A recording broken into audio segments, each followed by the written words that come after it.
The Atlantic Ocean is a graveyard that keeps its secrets. But in the winter of 1872, it offered up a mystery that would haunt maritime history for over a century. The date is December 4th. The location, 38 degrees north, 17 degrees west, roughly 400 miles east of the Azores. A patch of water known mostly for its silence.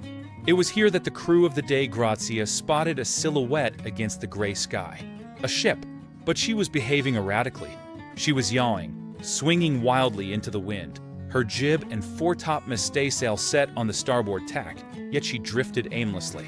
Captain David Morehouse of the Dei Gratia peered through his glass and felt a chill that had nothing to do with the wind. He recognized the lines of that ship. It was the Mary Celeste. He knew her master, Benjamin Briggs. They were friends. They had shared a dinner in New York just 1 month prior, discussing their voyages, their families, their futures. Morehouse signaled. No reply. He signaled again. Only the sound of the wind answering in the rigging. He ordered a boarding party. As the sailors rowed toward the silent vessel, the dread was palpable. In the 19th century, a silent ship usually meant yellow fever, cholera, or a mutiny bathed in blood. They boarded, pistols drawn, expecting to find corpses stacked on the deck. Instead, they found silence, a void where a crew should be. Before we can understand what happened, we must dismantle what didn't happen. The story of the Mary Celeste has been corrupted by a century of folklore.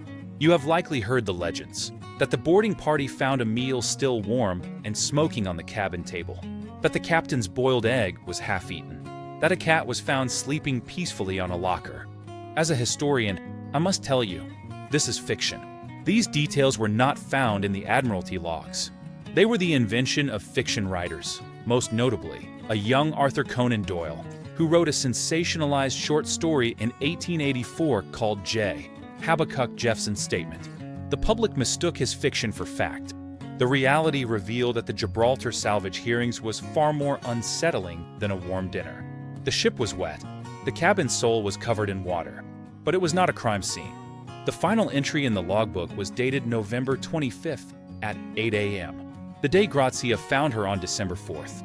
This means the Mary Celeste had been sailing herself, an unmanned phantom, for 9 days and nearly 400 miles. The ship was carrying 10 souls. Captain Benjamin Briggs, a man known for his strict abstinence from alcohol and his devotion to the Bible. His wife, Sarah, their 2-year-old daughter, Sophia, and 7 seasoned crewmen. They vanished, yet they left their lives behind. In the crew's quarters, the sailors' sea chests were untouched. Their dry clothing was folded.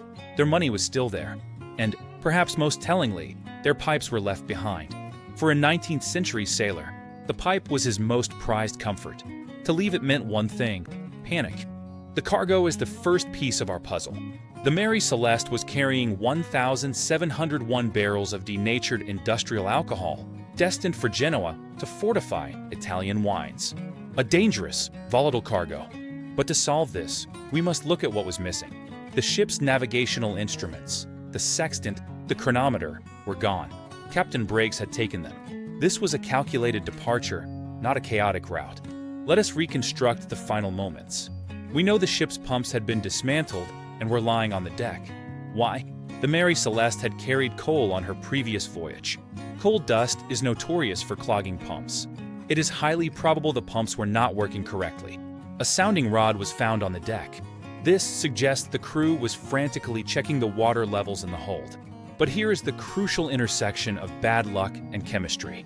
The Mary Celeste had traveled from the freezing docks of New York into the warmth of the Azores. Industrial alcohol is volatile. As the temperature rose, the liquid expanded. The barrels leaked. The hold filled with explosive fumes. We know 9 barrels were found empty, not drank. Denatured alcohol is poison, but evaporated. A buildup of pressure likely caused a pressure burp, a small, non-fiery explosion that blew the main hatch cover off. Imagine Captain Briggs. He has a wife and child on board. He smells the fumes. He sees the hatch blow. He believes his ship is a floating bomb, about to be blown to splinters. He makes a fatal decision. Briggs orders abandon ship. But he is a careful man. He does not intend to leave the Mary Celeste to sink. He intends to trail behind her in the lifeboat, attached by a long tow line. waiting for the fumes to clear or the ship to explode. We found the evidence of this. A rail on the ship was removed to launch the boat. A frayed rope was trailing in the water behind the Mary Celeste when she was found. But the ocean is cruel. A sudden gust of wind filled the Mary Celeste's sails. She lurched forward. The heavy towline, strained to its limit against the dead weight of the lifeboat, snapped. This is the true horror of the story. The Mary Celeste didn't sink. She sailed away. Captain Briggs, Sarah, Sophia, and the crew were left in a small, open boat hundreds of miles from land. They had no water, no food, only their navigation tools. They sat and watched their salvation sail away from them, perfectly seaworthy, into the mist. The 10 souls in that lifeboat were never seen again. The ocean swallowed them whole. The Mary Celeste was salvaged, sold, and sailed for another 12 years. She was viewed as cursed, a pariah of the ports, until she was eventually wrecked deliberately for insurance money in Haiti. There were no sea monsters. There were no aliens. The tragedy of the Mary Celeste was a perfect storm of technical failure, reasonable fear, and bad luck.